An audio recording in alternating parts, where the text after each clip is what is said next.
जय हिंद दोस्तों। तो कैसे हो आप सब। मैं आपका दोस्त अभिषेक चौधरी। तो इस वीडियो में हम बात करने वाले भाग 4 राज्य के नीति निर्देशक तत्व। और ये वीडियो 2 पार्ट्स में होने वाली है ताकि आपको अच्छे से समझ आए। लेकिन उससे पहले अगर आपने मूल अधिकार वाली वीडियो नहीं देखी है मेरी, तो वो वीडियो जाकर देख लें। लिंक आपको डिस्क्रिप्शन में मिल जाएगा। तो चलो शुरू करते हैं। जय श्री राम। भाग 4 राज्य के नीति निर्देशक तत्व। राज्य के नीति निर्देशक तत्व में उन चीज़ों को डाला गया है जो संविधान बनते समय हमारे देश में इतना पैसा नहीं था कि इन चीज़ों को भी हम अप्लाई कर सकें।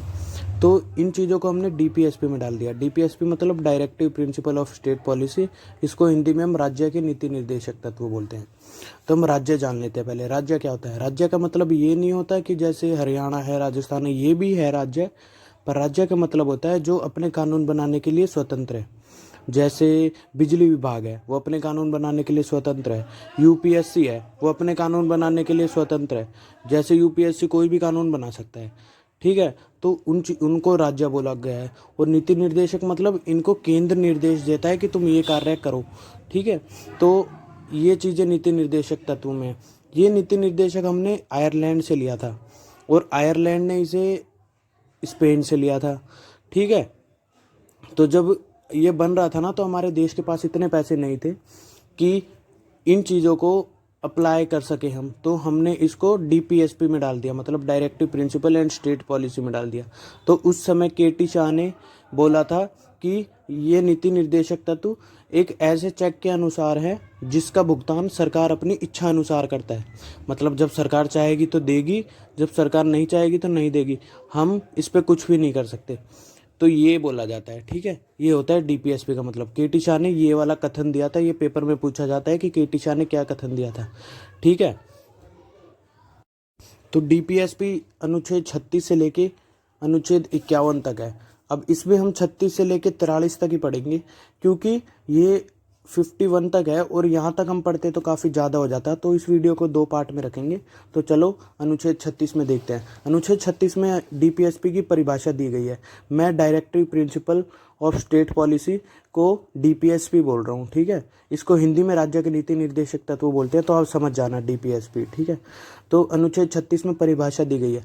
अब इसकी परिभाषा क्या है? इसकी परिभाषा है कि नीति निर्देशक तत्व वह कल्याणकारी चेक है, वह कल्याणकारी योजना है जो संविधान अपने नागरिकों को देना चाहता था। हालांकि जब संविधान इसे लागू 1950 में ही देना चाहता था, पर उस समय सरकार के पास इतना धन नहीं था कि वो इसे दे सके, ठीक है। तो ये इसकी परिभाषा हो गई। तो अब अनुच्छेद 37 देखते हैं। अनुच्छेद 37 में है कि ये न्यायालय द्वारा लागू नहीं किया जा सकता। मतलब डीपीएसपी में जैसे डीपीएसपी में जो चीज़ें होती हैं वो न्यायालय द्वारा लागू नहीं की जा सकती। जैसे सरकार कल को कोई स्कीम लागू करती है, जैसे पीएम किसान सम्मान निधि है। ये योजना है कि किसानों को पैसे मिलते हैं। अगर सरकार चाहे तो ये बंद भी कर सकती है। अगर सरकार चाहे तो इस निधि को बंद भी कर सकती है और इस पे कोई हम सवाल भी नहीं कर सकते। हम न्यायालय में भी नहीं जा सकते कि सरकार ने ये बंद कर दिए तो हमें पैसे नहीं दे रही, ये फलाना ढिकना। तो ये सरकार ऐसा नहीं कर सकती। सरकार उसे बंद कर देगी और हम कुछ कह भी नहीं सकते। मतलब हम न्यायालय में भी नहीं जा सकते। जैसे हम मूल अधिकारों का कुछ भी उल्लंघन हो जाता था तो हम सरकार में या संसद में नहीं, सॉरी, सुप्रीम कोर्ट में जा सकते थे। मतलब न्यायालय जा सकते थे और अपनी बात को रख सकते थे। तो डीपीएसपी में इन चीज़ों का रखा गया है कि अगर इसमें कुछ भी हो सकता है, सरकार चेंजेस कर सकती है, तो हम इसमें न्यायालय नहीं जा सकते। मतलब ये न्यायालय द्वारा लागू नहीं कराए जा सकते और ये न्यायालय द्वारा परिवर्तनीय भी नहीं है, यह वाद योग्य भी नहीं है। मतलब इन पे वाद विवाद भी नहीं हो सकता। तो अनुच्छेद 37 में ये बात करी गई है।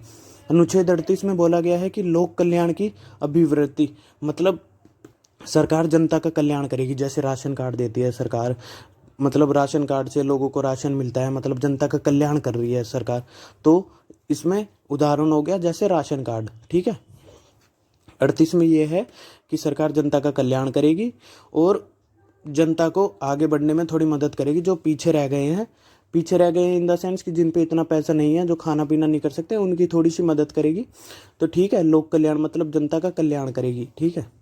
अनुच्छेद 29 में बोला गया है कि समान काम के लिए स्त्री पुरुष को समान वेतन। मतलब अगर जहाँ पे लेडीज़ है और जेंट्स है, अगर दोनों किसी संस्था में काम कर रहे हैं और दोनों की पोस्ट अगर सेम है तो दोनों की तनख्वाह भी सेम होगी। ऐसा नहीं है कि लेडीज़ को ज़्यादा दी जाएगी या जेंट्स को ज़्यादा दी जाएगी, दोनों को सैलरी सेम मिलेगी।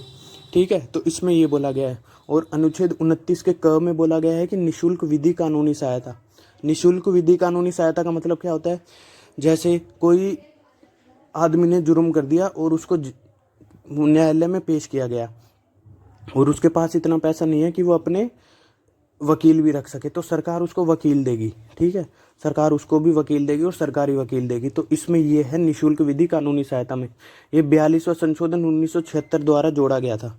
ठीक है, 42वां संशोधन 1976 को हम मिनी संशोधन भी कहते हैं या मिनी संविधान भी कहते हैं, लघु संविधान। ठीक है, मिनी कॉन्स्टिट्यूशन भी कहते हैं 42वां संविधान संशोधन को। ये इंदिरा गांधी ने किया था। ठीक है, इसके बारे में जब मैं संशोधनों के सारे संशोधन आपको बताऊंगा तो उसके बारे में आपको डिटेल से पढ़ाऊंगा, पर पहले ये जान लेते हैं कि ये 42वां संशोधन द्वारा जोड़ा गया था। ठीक है, तो अनुच्छेद 40 में क्या है? अनुच्छेद 40 में ग्राम पंचायतों का संगठन। इस ग्राम पंचायत के बारे में बहुत विवाद हुए जब ये संविधान बन रहा था। ठीक है, जैसे जैसे गांधी जी चाहते थे कि ग्राम पंचायत हर जगह हो, ताकि जो सबसे नीचे जो रह गए हैं ना लोग, जैसे गांव के लोग हैं, उनके ऊपर भी कोई हो जो उनकी बातें सुन सके और उनकी बातों पर आगे बढ़ सके और उनकी बातें जो वो चाहते हैं वो पूरा कर सके। पर इसमें बी आर अम्बेडकर का कहना था, बी आर अम्बेडकर जी का कहना था कि जैसे अगर हमने रख दिया ना ऐसे, तो वो गरीबों की मदद तो करने से रहे, उनको खा लेंगे, मतलब उनकी मदद नहीं करेंगे, उनको परेशान ही करेंगे, वो अपने अपने पेट भरेंगे बस। अब गांधी जी कह रहे थे ग्राम पंचायत होनी चाहिए और बी आर अम्बेडकर जी कह रहे थे ग्राम पंचायत नहीं होनी चाहिए। तो उस टाइम डॉक्टर राजेंद्र प्रसाद ने कहा कि मतलब लड़ाई झगड़े की जरूरत नहीं है, हम इसको डीपीएसपी में डाल देते हैं, मतलब जो चाहे वो इसको लागू करेगा या जो चाहे वो इसको लागू नहीं करेगा।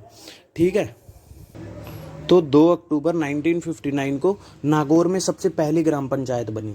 सबसे पहली ग्राम पंचायत कहाँ बनी? नागौर में बनी। नागौर कहाँ है? राजस्थान में। ठीक है, तो ये बात ध्यान रखना, पहली ग्राम पंचायत कहाँ बनी? सबसे पहली पंचायत थी नागौर में, 2 अक्टूबर 1959 को बनी थी। ठीक है, अब अनुच्छेद 41 में देखते हैं। अब अनुच्छेद 41 में है कि कुछ दशाओं को सरकारी सहायता। कुछ दशाएं इन द सेंस, जैसे कोई विकलांग है, विकलांग को व्हील चेयर दे दी, कोई विधवा है उसको विधवा पेंशन दे दी, वृद्ध है, वृद्ध मतलब बुढ़ा आदमी है, उसको वृद्ध पेंशन दे दी। तो ये कुछ दशा होती है, मतलब कुछ दशाएं हैं, उनको भी सरकार सहायता करती है। जैसे विकलांग को साइकिल दे दी। ठीक है, और कई कई जगहों पर इनको बहुत बहुत चीज़ें भी दी जाती हैं। ठीक है, तो अनुच्छेद 42 में बोला गया है कि मनोचित दशा तथा प्रसूति सहायता। मनोचित दशा और प्रसूति सहायता क्या होता है?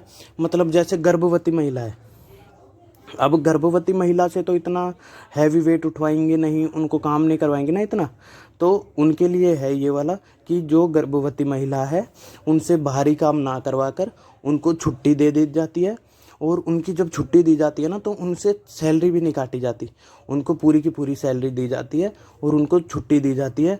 ठीक है, तो अनुच्छेद 42 में इसके बारे में बोला गया है। और अनुच्छेद 43 में है निर्वाह योग मजदूरी, अर्थात इतना वेतन दिया जाए कि परिवार चला सके। अब इसका क्या मतलब है?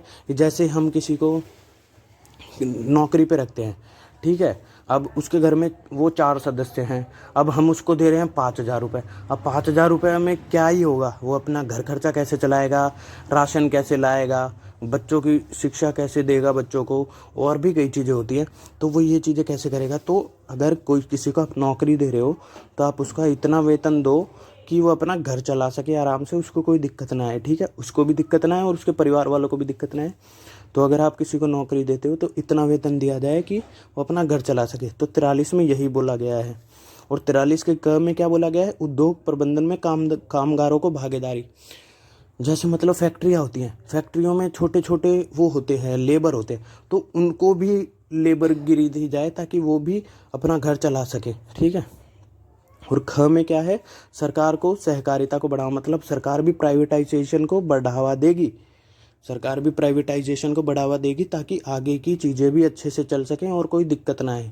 ठीक है, तो इसमें इस वीडियो में हमने 36 से लेकर 43 तक की बात करी। आई होप आपको ये वीडियो अच्छी लगी होगी। अब इसका नेक्स्ट पार्ट 44 से लेके 51 तक मैं आपको नेक्स्ट वीडियो में बता दूंगा। ठीक है, तो वीडियो अच्छी लगी होगी तो लाइक, कमेंट, शेयर, सब्सक्राइब ज़रूर करें। Thank you.